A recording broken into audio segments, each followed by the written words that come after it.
മഹാലക്ഷ്മി സീരിയലിൻ്റെ latest promo റിവ്യൂയിലേക്ക് എല്ലാ കൂട്ടുകാർക്കും സ്വാഗതം. പ്രതാപൻ കരുണയെ ആശ്വസിപ്പിക്കണം, എൻ്റെ മോള് വിഷമിക്കണ്ട, ഇതിനെല്ലാം നമുക്ക് തിരിച്ചടി കൊടുക്കണം. ഇനി ഇതുവരെ പറഞ്ഞ പോലെയല്ല, ഇതുവരെ നമ്മൾ കണ്ണനെ ഇല്ലാതാക്കണമെന്നാണ് തീരുമാനിച്ചിരുന്നത്. പക്ഷേ ഇപ്പോൾ കണ്ണനെ അല്ല ഇല്ലാതാക്കണ്ടേ, മഹിയെ ഇല്ലാതാക്കണം. അവൻ തോമസ് വൈദ്യരുടെ അവിടെ നിന്ന് എഴുന്നേറ്റെങ്കിൽ കൂടി അവൻ മഹിയില്ലാത്ത കാരണം അവൻ ഒരിക്കലും എഴുന്നേറ്റ് ഒരു കാര്യം ചെയ്യാൻ പറ്റാതെ അവൻ തളർന്ന് തരിപ്പണമായി കിടക്കണം. പിന്നെ ബാക്കി കാര്യങ്ങളെല്ലാം ഉണ്ണിയാണ് ചെയ്യുക. ഇനി ഒരു കല്യാണമോ വേറൊരു കാര്യമോ അവൻ ചെയ്യില്ല. മഹാലക്ഷ്മി പോയതോട് കൂടിയിട്ട് അവൻ തളർന്നു പോകും എന്നിങ്ങനെ പറഞ്ഞ് കരുണയെ ആശ്വസിപ്പിക്കുകയാണ് കേട്ടോ. അതേസമയം കണ്ണൻ മാർക്കോയെ ഓഫീസിലേക്ക് വിളിച്ചിട്ട് പറയുന്നുണ്ട് കേട്ടോ, ഞാൻ നാളെ എന്തായാലും തോമസ് വൈദ്യരുടെ ഇടയ്ക്ക് പോവുകയാണ്, എന്തായാലും തൻ്റെ ഒരു കണ്ണ് ഇവിടെയൊക്കെ തന്നെ കാണണം കേട്ടോ എന്നിങ്ങനെ പറയണം കേട്ടോ.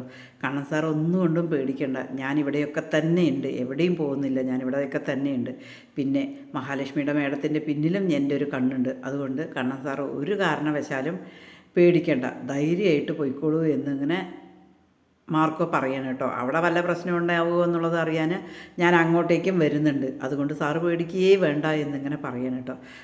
അത് കേൾക്കുമ്പോൾ കണ്ണൻ പറയുന്നുണ്ട്, മാർക്കോ അവിടെ ഉള്ളത് എനിക്കൊരു നല്ല ധൈര്യമാണ് കേട്ടോ.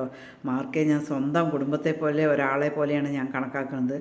അങ്ങനെ തന്നെയാണ് മാർക്കോയിൽ നിന്ന് എനിക്ക് ഇന്ന് വരെ കിട്ടിയിട്ടുള്ളത്. മാർക്കോയെ എനിക്ക് ഒരുപാട് വിശ്വാസമാണ് എന്നിങ്ങനെ പറയണം കേട്ടോ. അതേസമയം സാഗറും മഞ്ജുവും കൂടി ഭയങ്കര ചാറ്റിങ്ങാണ് കേട്ടോ. അതിങ്ങനെ മാർക്കോയും ലോപ്പോസും ഇങ്ങനെ കാണുന്നുണ്ട് കേട്ടോ. രാത്രി ഒരു 10-11 മണിയാകുമ്പോൾ മാർക്കോ സാഗറിൻ്റെ ഫോണിങ്ങനെ വാങ്ങി നോക്കുമ്പോൾ അതിൽ ഉറങ്ങിയോന്നൊക്കെ ചോദിച്ചിട്ട് മഞ്ജു ഇങ്ങനെ അയച്ചിരിക്കുകയായിരിക്കും കേട്ടോ. അത് കാണുമ്പോൾ സാഗർ പറയുന്നുണ്ട്, ഇനി ഞാൻ ഉറങ്ങിയിട്ടില്ല, എന്തായാലും ശരി മഞ്ജുവിനെ പോലെ എനിക്കൊരു പെൺസുഹൃത്തിനെ എന്തായാലും എനിക്ക് വേണം എന്നിങ്ങനെ പറഞ്ഞിട്ട് മെസ്സേജ് അയക്കുകയാണ് കേട്ടോ. മഞ്ജു ഈ മെസ്സേജ് കാണുമ്പോൾ മഞ്ജുവിനൊരു ആശ്വാസം വരികയാണ് കേട്ടോ.